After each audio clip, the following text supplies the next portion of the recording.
Hello and welcome to the South Carolina AgriBiz and Farm Expo.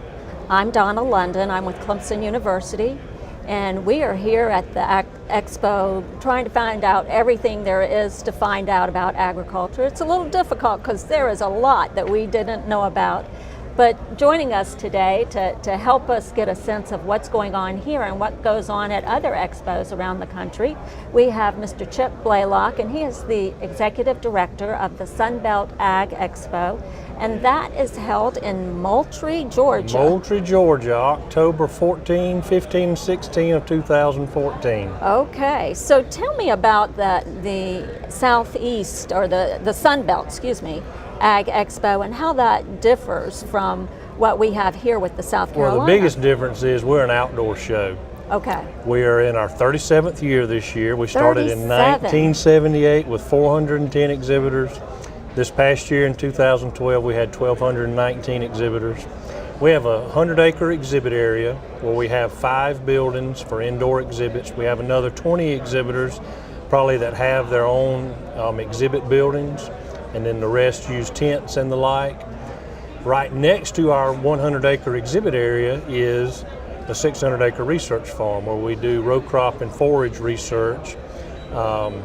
We do demonstrations during the show in cotton harvest, peanut harvest, corn and soybean harvest. The hay demos are one of the most popular demonstrations that we do. We also do tillage, we do precision ag. Titan Goodyear had a tractor driving range showing off their latest tire technology last year.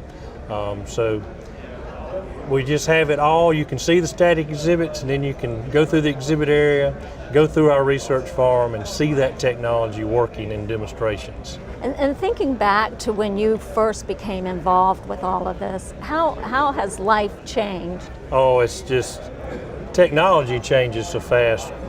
You know, what I'm going to be talking about today, you know, when I first started, I had a bag phone in my truck.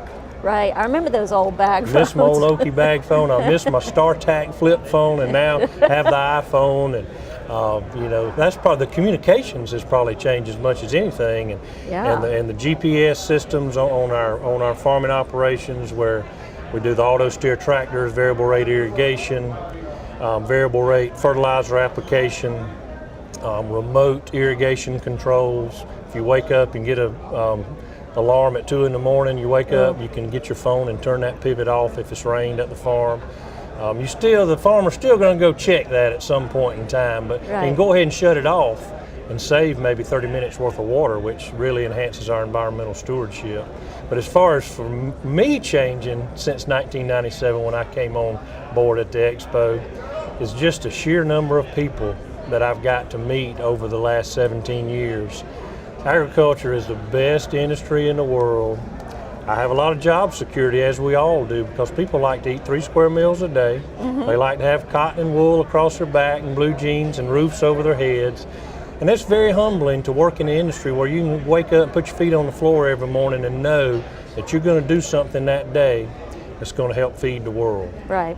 Feed, clothe, house. That's right. It's amazing. Energy, it is sure. The whole 9 yards. Well, it definitely has changed, and we're learning a lot about that today. And you'll be speaking about, you're going to go way back in Right, I'm going all the way back to the horse and mule, all the way through the millennium, and it's going to be kind of a walk back in time, and just to see how far we've come. I'm going to talk about how many farmers, how many people each farmer feeds, all the way from the 30s through 2010. You know, now the farmers make up less than 2% of the population, and we feed 98% of the world.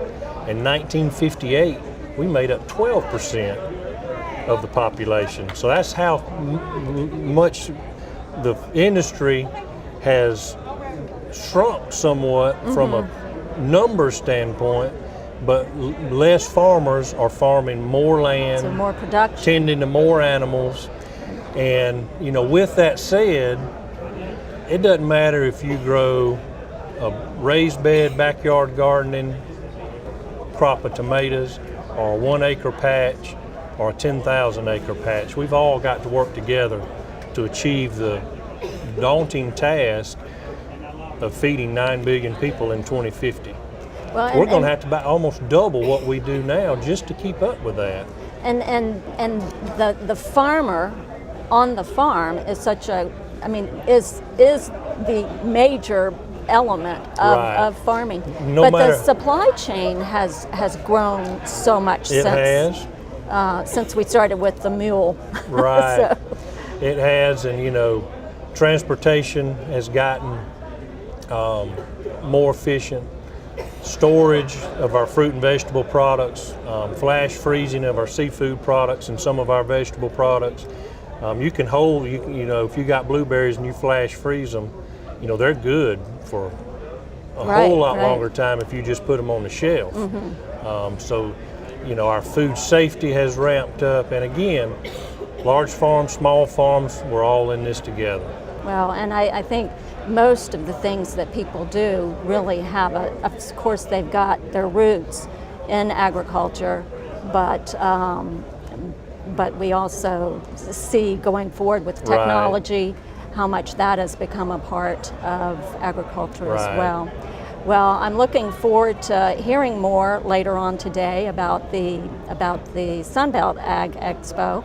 And before I let you go, I do want to ask you one question. In terms of the Sunbelt, you're talking about what area and maybe what percentage of the country's agriculture that encapsulates? We're basically the outdoor farm show for the southeastern United States through our Swisher Sweet Sunbelt Expo Southeastern Farmer of the Year program. We cover 10 states, 1/5 of the U.S., but we also have visitors come in from all over. The U.S., all over the world. We're an international show, and it's all about idea sharing, creating an environment just like they're doing here at the AgriBiz Expo in Florence, South Carolina, creating an environment for the farmers to come in and talk to the exhibitors, learn from one another about the latest technology. The exhibitors like to hear from the farmers about what works and what doesn't, and if it doesn't work, what can we do to tweak it to make it work on your farm, with the ultimate goal being to enhance the farmer's bottom line so we can continue to produce that safe, abundant, economical supply of food, fiber, and shelter. Well, it's amazing. It's amazing what's happening here. I want to see your show at some point. Well, we'd love to have you. I want to thank you, Chip Blalock, Executive Director of the Sunbelt Ag Expo. Thank you for having me. It's a pleasure. And for the Jim Self Center on the Future and Clemson Broadcast Productions, I'm Donna London.